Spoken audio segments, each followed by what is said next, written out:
Hello दोस्तों, मैं अंकित सिंह आप सभी लोगों का विजडम हब स्टडी पर स्वागत करता हूं इस वीडियो सीरीज़ में, जिसमें हम देखते हैं यूपीएससी 2020 प्रीलिम्स के लिए फैक्ट सीरीज़। दोस्तों, इस वीडियो में हम बहुत ही महत्वपूर्ण टॉपिकों पर डिस्कस करते हैं जो हमारे एग्जाम से संबंधित होता है और जिसमें बहुत ही इन्फॉर्मेशन होती है जिस प्रकार से यूपीएससी डिमांड करता है। दोस्तों, ये जो वीडियो है प्रतिदिन शाम को 7 बजे 7:30 बजे के मध्य हमारे YouTube channel wisdom hub study पर अपलोड कर दिया जाता है। इसे आप देखने के लिए हमारे चैनल को सब्सक्राइब कर लीजिए, बेल आइकन बटन दबा दीजिए ताकि जब भी हम वीडियो अपलोड करें आप लोगों के पास नोटिफिकेशन आ जाए और आप उसे समय से देख सकें। इन सभी वीडियो की पीडीएफ प्राप्त करने के लिए आप मेरा जो चैनल है विजडम हब स्टडी पर प्राप्त कर सकते हैं। वहाँ पे मैं सारे वीडियोस की जो पीडीएफ है अपलोड करता हूँ, वहाँ से जाकर के आप प्राप्त कर सकते हैं। और फेसबुक पर एक पेज है अंकित सिंह अनअकैडमी के नाम से, वहाँ पर आप जाकर के उसे लाइक कर लीजिए। तो वहाँ पर जो दिन भर के जो भी करंट अफेयर्स होते हैं वो मैं वहाँ पर अपडेट करता हूँ, जहाँ से आपको वहाँ पर भी जानकारी प्राप्त हो सकती है। तो चलिए, इस वीडियो में हम 3 बहुत महत्वपूर्ण टॉपिक के ऊपर डिस्कस करेंगे, जिसमें से पहला टॉपिक रहेगा इसमें कालसा बंदूरी नाला प्रोजेक्ट क्या है, ये समझेंगे हम किस राज्य में है, इसके क्या उद्देश्य है संचालित करने के, इन सब चीज़ों को समझेंगे, पहलुओं को जानेंगे। फिर दूसरा जो टॉपिक है इसका SERB महिला उत्कृष्टता पुरस्कार 2020 दिया गया है। तो यह किन किन महिलाओं को दिया गया है, क्या उद्देश्य है इसका, ये समझने की कोशिश करेंगे। किस क्षेत्र में दिया जाता है ये भी जानेंगे। जो तीसरा टॉपिक रहेगा वो रहेगा हमारे मुकुंदरा हिल्स टाइगर रिजर्व, मतलब कह सकते हैं कि यहाँ पर वाइल्ड लाइफ सेंचुरी से रिलेटेड रहेगा। जो ये इन 3 टॉपिक के ऊपर हम डिस्कस करेंगे और समझेंगे कि क्यों महत्वपूर्ण हो गए हैं ये हर टॉपिक हमारे लिए। तो देखिए, जो पहला टॉपिक है इसके बारे में हम डिस्कस करते हैं। तो पहला टॉपिक है इसमें कलसा बंडूरी नाला प्रोजेक्ट। तो देखिए, जो कालसा या कलसा बंदूरी नाला प्रोजेक्ट जो है, ये महादई नदी बेसिन पर कलसा बंडूरी नाला प्रोजेक्ट जो है इस ये एक अंतर्राज्य नदी जल विवाद था, जिसकी की वजह से इसमें कुछ समस्याएं उत्पन्न हो गई थी। अब जब इसको फिर से स्टार्ट किया गया है तो अब देखा जाएगा कि जिसका पहले जब प्रारंभिक सिचुएशन में इसकी जो लागत थी वो बढ़कर के कई गुना ज़्यादा हो चुकी है। तो जब ये प्रोजेक्ट स्टार्ट किया गया था 2000 सन में, तब इसका जो प्रोजेक्ट का लागत था वो था 94 करोड़ रुपए। लेकिन अब देखेंगे आप कि 94 करोड़ से बढ़ कर के 2020 में ये 1677.30, मतलब यहाँ पर 1677 करोड़ रुपए के लगभग हो चुका है। तो यहाँ पे ये देखा जा सकता है, समझा जा सकता है कि जो सरकारी प्रोजेक्ट होते हैं, गवर्नमेंट के जो प्रोजेक्ट होते हैं, चाहे वो स्टेट के हों या फिर सेंट्रल के हों, चाहे वो इंटर स्टेट के हों, यदि कोई प्रोजेक्ट डिले होता है तो डिले होने के साथ साथ क्या होता है कि जो उसकी जो लागत होती है वो बढ़ता जाता है। क्योंकि हर समय आप देखेंगे तो जो हमारे उसके बनाने में जो भी यहाँ पर चीज़ें लगती है, सामान लगते हैं, उन सभी चीज़ों के भाव बढ़ते रहते हैं, क्वालिटी अलग अलग आती रहती है, टेक्नोलॉजी बदलती रहती है। तो इन सभी चीज़ों में होता ये है कि उसकी लागत बढ़ जाती है। अमूमन बहुत ही कम ऐसी समय आता है जब किसी प्रोजेक्ट में लागत कम आई हो। तो ये कहा जा सकता है कि जितने भी सरकारी प्रोजेक्ट होते हैं, यदि उसमें डिले होता है तो उसमें नुकसान अल्टीमेटली जनता का ही होता है। तो देखिए, अब जो ये इसका उद्देश्य क्या था इस पूरे के पूरे प्रोजेक्ट का, इस प्रोजेक्ट का उद्देश्य ये था कि कर्नाटक के 3 जिले, जिसमें से बेलगावी, धारवाड़ और गडक में, इन 3 जिलों में पेयजल पानी की आपूर्ति करनी थी। तो आप इसे देख सकते हैं कि ये जो प्रोजेक्ट है पूरा, ये कहाँ महादई नदी और ये जगह है कहाँ कहाँ पे कवर करी। तो महादई नदी आप देखेंगे कि गोवा से होते हुए ये चली जाती है, जो अरब सागर है वहाँ गिर जाती है। ये तो, और इसके बाद ये जो क्षेत्र है यहाँ पर, इस क्षेत्र में इसको कवर किया जाता है। तो इसके मुख्य बिंदुओं की अगर हम बात करें तो इसके मुख्य बिंदु में क्या आ जाता है। देखिए, 1990 के दशक में कर्नाटक सरकार ने राज्य की जो सीमा के अंदर महादई नदी में से नहरों और बांधों की श्रृंखला द्वारा 7.56 टीएमसी, मतलब टीएमसी को यहाँ पर 1000 मिलियन क्यूबिक फीट कहा जाता है, पानी मलप्रभा बांध में लाने के लिए कलसा बंडूरी नाला प्रोजेक्ट प्रारंभ किया था।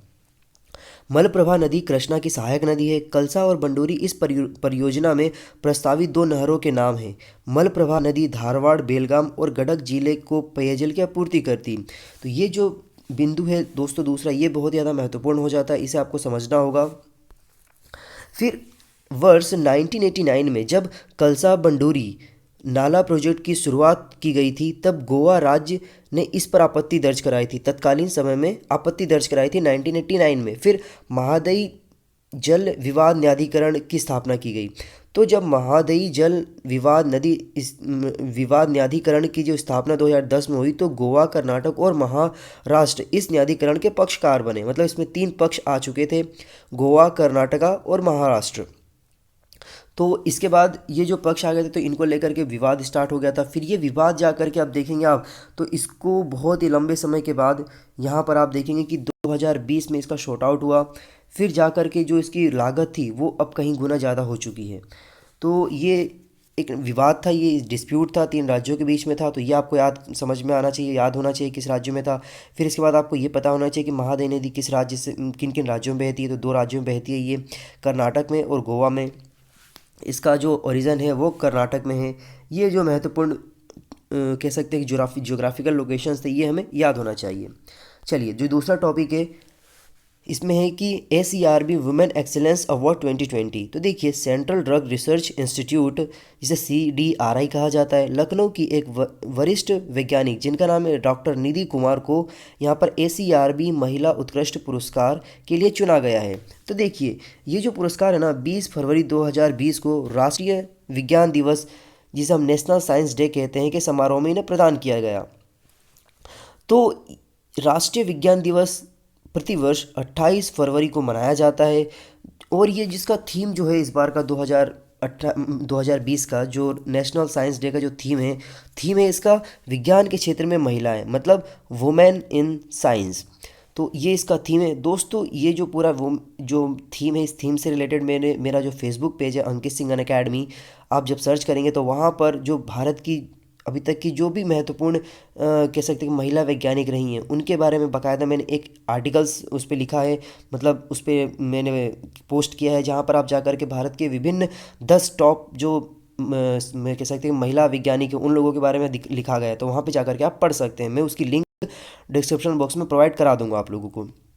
फिर देखिए, ये जो उद्देश्य है, क्या उद्देश्य होता है मतलब नेशनल साइंस डे मनाने का और किन के नाम पे सेलिब्रेट किया जाता है इन्हें, ये हम समझेंगे अब। तो देखिए, इसका जो मूल उद्देश्य होता है ना, छात्रों को साइंस के प्रति आकर्षित करने एवं प्रेरित करने के लिए तथा लोगों के मन में जो साइंटिफिक टेम्परामेंट है उसको डेवलप करने के लिए, वैज्ञानिक उपलब्धियों को लोगों के बताने के लिए ये जो साइंस डे वो सेलिब्रेट किया जाता है प्रतिवर्ष 28 फरवरी को। तो 28 फरवरी को रमन प्रभाव की खोज करने वाले जो हमारे वैज्ञानिक थे डॉक्टर CV रमन, उन्हीं के जन्म दिवस के रूप में ये उपलक्ष्य में इस 28 तारीख को मतलब यहाँ पर नेशनल साइंस डे सेलिब्रेट किया जाता है। तो अब जो डॉक्टर CV रमन जी थे उनने एक कह सकते हैं कि एक फिजिकल मतलब फिजिक्स में एक इन्वेंशन किया था, एक थ्योरी दी थी जिसको कहा जाता है रमन थ्योरी या रमन इफेक्ट कहा जाता है। तो देखिए, रमन प्रभाव के अनुसार मतलब जो उनकी थ्योरी थी उसके अनुसार क्या कहा था उन्होंने कि जो प्रकाश की प्रकृति होती है, मतलब उसकी जो कह सकते हैं कि लाइट की जो नेचर होती है और उसमें स्वभाव में परिवर्तन होता है जब वह किसी पारदर्शी माध्यम से गुजरता है, या वह माध्यम ठोस, द्रव और गैस कुछ भी हो सकता है। तो यह घटना तब घटती है जब माध्यम के अणु प्रकाश ऊर्जा के कणों को प्रकीर्णित कर देते हैं। मतलब कहने का तात्पर्य ये कहा जा रहा है यहाँ पर कि जब कोई प्रकाश की किरण किसी माध्यम से गुजरती है तो वह पहले जैसे नहीं रह पाती है, उसकी इंटेंसिटी में परिवर्तन हो जाता है। सिंपल सी भाषा में ये कहा जा रहा है रमन प्रभाव के माध्यम से। तो देखिए, इन्होंने बाकायदा इसको मैथमेटिकली प्रूवन भी किया है। फिर रमन प्रभाव के लिए CV रमन को यहाँ पर 1930 में भौतिकी के लिए नोबल पुरस्कार से सम्मानित किया गया था इन्हें। यह पुरस्कार 40 वर्ष से कम आयु की उस महिला वैज्ञानिक को दिया जाता है। इसके बारे में बात करें, जो ये SERB पुरस्कार है जिन्हें किसी एक या अधिक राष्ट्रीय अकादमी जैसे कि युवा वैज्ञानिक मेडल, युवा एसोसिएट आदि से सम्मानित किया जा चुका है। तो ये पूरा पुरस्कार था। इसके बाद देखिए, यहाँ पर जो अनुदान क्या होता है, क्या इसमें मतलब राशि मिलती है। तो देखिए, इसके तहत महिला शोधकर्ताओं को केंद्रीय विज्ञान एवं प्रौद्योगिकी मंत्रालय के अंतर्गत आने वाले विज्ञान एवं इंजीनियरिंग अनुसंधान बोर्ड, मतलब science and engineering research board SERB कहा जाता है, द्वारा 3 वर्षों के लिए 5 लाख रुपए प्रति वर्ष का अनुदान राशि दिया जाता है। मतलब यहाँ पर जो जिस व्यक्ति को पुरस्कृत किया जाता है, जिस महिला को पुरस्कृत किया जाता है, उसे कुल मिला करके 15 लाख रुपये दिया जाता है। लेकिन यह 15 लाख 3 वर्षों में 5-5 लाख के प्रति वर्ष की दर से यहाँ पर दिया जाता है। फिर अनुसंधान क्या किया है डॉक्टर नीति कुमार ने। तो देखिए, तो डॉक्टर नीति कुमार का जो अनुसंधान समूह मलेरिया के निवारण के लिए वैकल्पिक दवा लक्ष्यों की खोज हेतु मानव मलेरिया परजीवी में प्रोटीन गुणवत्ता नियंत्रण मशीनरी को समझने का प्रयास कर रहा है, जो इनके द्वारा खोज किया गया है। और इसके बाद डॉक्टर नीति कुमार पहले भी कई सम्मान और पुरस्कार प्राप्त कर चुकी है। जैसा कि मैंने आपको बताया था कि इसके क्राइटेरिया क्या होता है। इसमें innovative young biotechnologist award, Indian national science academy, फिर यंग साइंटिस्ट 2010 के लिए इन्हें पुरस्कृत किया गया था। फिर इन्हें उसी समय INASA मेडल, फिर रामालिंगा स्वामी फेलोशिप 2013 से 2018 तक प्रदान किया गया। फिर यहाँ पर इन्हें ESBO पोस्ट डॉक्टरल फेलोशिप 2010 से 12 तक दिया गया। फिर अलेक्जेंडर वॉन हम्बोल्ट फेलोशिप 2010 में इन्हें दिया गया था। फिर Max Planck institute of biochemistry में 2010 में इन्हें पुरस्कृत किया गया था। फिर Max Planck post doctoral fellowship व 6 जो फ्रेमवर्क प्रोग्राम था उसके तहत इन्हें यूरोपियन संघ द्वारा मेरी क्यूरी अर्ली रिसर्च फेलोशिप 2005 से 2006 में इन्हें प्राप्त दिया गया था। तो समझा जा सकता है कि जो डॉक्टर नीति कुमार है, इनके जो उत्कृष्ट प्रदर्शन है, उसी उत्कृष्ट प्रदर्शन को देखते हुए इन्हें और जो महिला उत्कृष्ट पुरस्कार है जो दिया गया, ताकि इन्हें और भी आगे रिसर्च करने में मदद मिल सके। तो ये जो था हमारा दूसरा टॉपिक था। आज का जो हमारा तीसरा टॉपिक है वो है वाइल्ड लाइफ सेंचुरी से रिलेटेड, जो कि यहाँ पर जो टॉपिक है वो है मुकुंदरा हिल्स टाइगर रिजर्व। तो देखिए, जो मुकुंदरा हिल्स टाइगर रिजर्व है ये राजस्थान के हडोटी क्षेत्र में स्थित है। ये तो ये देखिए, ये मध्य प्रदेश आ जाता है, ये पूरा यहाँ पर फिर राजस्थान आ जाता है। तो यहाँ पर देखेंगे आप, तो ये मुकुंदरा हिल टाइगर रिजर्व स्थित है यहाँ पर। तो ये जो पूरा क्षेत्र यहाँ पर आप देखेंगे कि ये वाला ये मुकुंदरा हिल टाइगर रिजर्व है। तो आप लोकेशन देख सकते हैं, यहाँ पर सबलपुर है, उत्तर प्रदेश का यहाँ पर शिवपुरी है। तो यहाँ से आप इन जगहों से आप इंटर कर सकते हैं इसमें। और फिर इसका जो आप देखेंगे रेलवे ट्रैक भी है फिर यहाँ पर।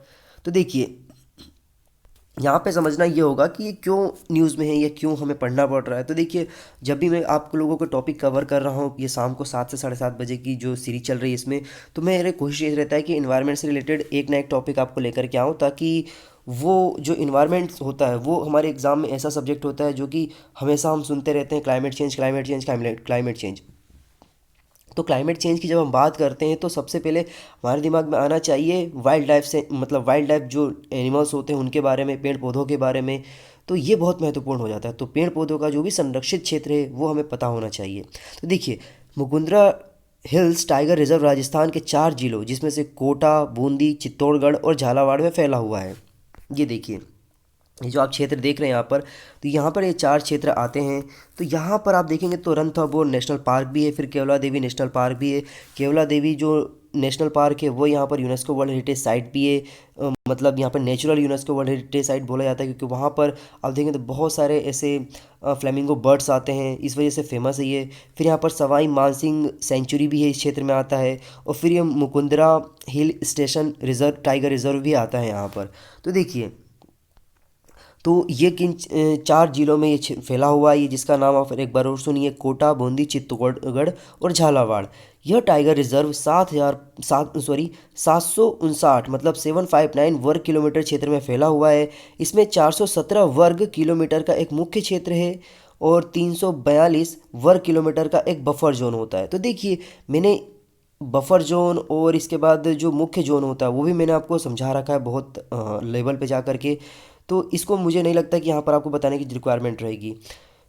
फिर इसके बाद जो इसे वर्ष 1955 में संरक्षित क्षेत्र घोषित किया गया था। कब किया गया था ये याद रखिए, इसको 1955 में संरक्षित क्षेत्र घोषित किया गया था। यहाँ के वन में पेड़ में बहुत ही मोटे और घने जंगल पाए जाते हैं यहाँ पर, मतलब बहुत ही डेंसाइल फॉरेस्ट है इस पूरे जंगल इस क्षेत्र में। फिर यह टाइगर रिजर्व 4 नदियों का नाम सुनिए, रमज़ान, आहू, काली और चंबल से घिरा हुआ है पूरा क्षेत्र। ये फिर से देखिए मैप को आप, तो यहाँ पर ये देखेंगे तो 4 तरफ से नदियों से घिरा हुआ है ये जो आप यहाँ पर ये वाला कलर देख रहे हैं, 1 नदी, 2 नदी, 3 नदी और ये इधर से जाके चौथी नदी है। तो ये 4 नदियों से घिरा हुआ है पूरा का पूरा क्षेत्र, ये आपको देखना होगा। और 4 नदियों के नाम एक बार और सुन लीजिए आप, रमज़ान, आहू, काली और चंबल से घिरा हुआ है। इसके साथ यह 2 समांतर पहाड़ों मुकुंदरा एवं गगरोला के बीच स्थित है। यह चंबल नदी की सहायक नदियों के अपवाह क्षेत्र के अंतर्गत आता है। तो देखिए, यहाँ पर ये जो 2 यहाँ पर पहाड़ी क्षेत्र बताया जा रहा है, एक गगरोला है और एक मुकुंदरा है। तो ये गगरोला और मुकुंदरा क्षेत्रों से घिरा हुआ है, पहाड़ी क्षेत्र से घिरा हुआ है ये पूरा का पूरा। और इसका जो क्षेत्र है ये पूरा, यह चंबल नदी की सहायक जितनी भी नदियां हैं उसके अपवाह क्षेत्र में आता है। अपवाह क्षेत्र मतलब कहा जाता है इंग्लिश में ड्रेनेज सिस्टम जो होता है वहाँ पर ये आता है।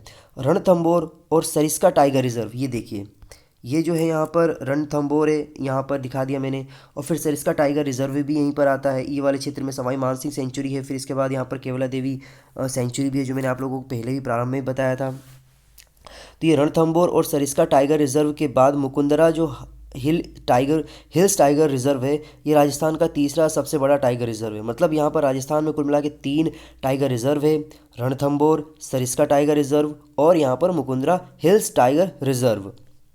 फिर राजस्थान सरकार ने राष्ट्रीय बाघ संरक्षण प्राधिकरण मतलब नेशनल टाइगर कंजर्वेशन अथॉरिटी के सहयोग से वन्यजीव संरक्षण अधिनियम 1972 के तहत वर्ष 2013 में इसे टाइगर रिजर्व घोषित किया था। तो ये आपको याद रखना दोस्तों कि इसे जो मुकुंदरा हिल्स टाइगर रिजर्व है इसको 1972 का जो एक्ट है यहाँ पर वन्यजीव संरक्षण अधिनियम 1972 के तहत 2013 में इसे टाइगर रिजर्व घोषित किया था। तो दोस्तों इस वीडियो के माध्यम से मैंने आप लोगों के सामने 3 टॉपिक के ऊपर डिस्कस किया है। पहला है खालसा बंडोरी नाला प्रोजेक्ट, दूसरा है ACRB महिला उत्कृष्ट पुरस्कार 2020, तीसरा था मुकुंदरा हिल्स टाइगर रिजर्व। तो अब मैं इन 3 टॉपिक के ऊपर आप लोगों से सवाल पूछूंगा। मैं उम्मीद करूंगा कि उन सभी सवालों के जवाब आप मुझे कमेंट सेक्शन में देने की कोशिश करेंगे। तो पहला सवाल ये है कि खालसा बंडोरी नाला प्रोजेक्ट जो है ये इस प्रोजेक्ट की वजह से महानदी नदी को लेकर के किन 2 राज्यों के बीच में विवाद था, ये बताना है आपको। और फिर इसके बाद ACRB महिला उत्कृष्टता पुरस्कार 2020 किसे सम्मानित किया गया, उसकी जो अनुदान राशि है वो कितनी रहेगी और उसे कितने वर्षों तक दिया जाता है, ये आप लोगों को सवाल के जवाब आप लोगों को देना है। तीसरा प्रश्न ये है कि मुकुंदरा हिल्स टाइगर रिजर्व जो है किन 4 नदियों से घिरा हुआ है, ये बताना है। किन 4 डिस्ट्रिक्ट में फैला हुआ है ये बताना है, उसका पूरा का पूरा कैचमेंट एरिया आप। और इसके बाद ये आप सवालों के जवाब आप मुझे कमेंट सेक्शन में देने की कोशिश करिएगा। तो फिर से हम मिलेंगे एक नई वीडियो के साथ, एक नई एनर्जी के साथ और एक नई इन्फॉर्मेशन के साथ। दोस्तों यदि आप हमारे इस वीडियो को YouTube पर देख रहे हैं तो हमारे चैनल को सब्सक्राइब करिए, फॉलो करिए और बेल आइकन बटन दबा दीजिए ताकि जब भी हम वीडियो अपलोड करें आप लोगों के पास नोटिफिकेशन आ जाए। यदि आप हमारे इस वीडियो को फेसबुक पर देख रहे हैं तो फेसबुक पर भी आप हमारे जो पेज है उसे लाइक करिए और वहाँ पर जो लिंक दिया रहेगा उसके माध्यम से YouTube पर जाइए और वहाँ पर चैनल को सब्सक्राइब करिए और बेल आइकन बटन दबा दीजिए ताकि आपको जब भी हम एक वीडियो अपलोड करें आपके पास नोटिफिकेशन आ जाए। यदि आप इस पूरे वीडियोस के PDF प्राप्त करना चाहते हैं तो आप हमारे जब हम स्टडी चैनल को टेलीग्राम पर जाकर के ज्वाइन करिए, वहाँ पे आपको सारे के सारे वीडियोस की जो PDF है वो मिल जाया करेगी और दिन भर के जो न्यूज़पेपर्स होते हैं वो भी आपको मिलता है और जो अच्छे कंटेंट होते हैं उनको मैं वहाँ पर डालता हूँ, तो आप यहाँ से जाकर PDF डाउनलोड कर सकते हैं। इसके अतिरिक्त और भी ज़्यादा आप जानकारी प्राप्त करना चाहते हैं वीडियो के माध्यम से तो आप मुझे अनअकैडमी पर फॉलो कर सकते हैं, जहाँ पर मेरे द्वारा डिज़ाइन किए हुए 29 कोर्सेस है और वहाँ पर 300 से ज़्यादा वीडियोस है, तो वह भी आपको बहुत ज़्यादा महत्वपूर्ण साबित होगी आपके प्रिपरेशन में। ये जो लिंक दिए हुए फेसबुक के अंकित सिंह अनअकैडमी के नाम से आप सर्च करेंगे तो आपको वहाँ पर सारे PDF के लिए जो कह सकते हैं कि लिंक रहेंगी वो मिल जाया करेंगी। आपको दिन भर में जो भी करंट अफेयर अच्छे होते हैं, इन्फॉर्मेशन होती है वो आपको अच्छे नोट्स के फॉर्म में मिल जाया करेगा। तो हमारे पेज को लाइक करिए अंकित सिंह अनअकैडमी के नाम से। और दोस्तों ये जो UPSC 2020 प्रीलिम्स की जो फैक्ट सीरीज है ये प्रतिदिन शाम को 7 से 7:30 बजे के बीच में आपको हमारे विजडम हब YouTube चैनल पर मिल जाया करेगा। तो आप यहाँ पर फॉलो करिए और दोस्तों के साथ शेयर करिए। यदि आपको किसी प्रकार कोई डाउट होता है तो आप हमें कमेंट सेक्शन में पूछिए, हम कोशिश करेंगे 24 घंटे के अंतर्गत आप रिप्लाई देने की कोशिश करें। तो मिलेंगे फिर से एक नई जानकारी के साथ, एक नई ऊर्जा के साथ। Have a good day. जय हिंद, जय भारत।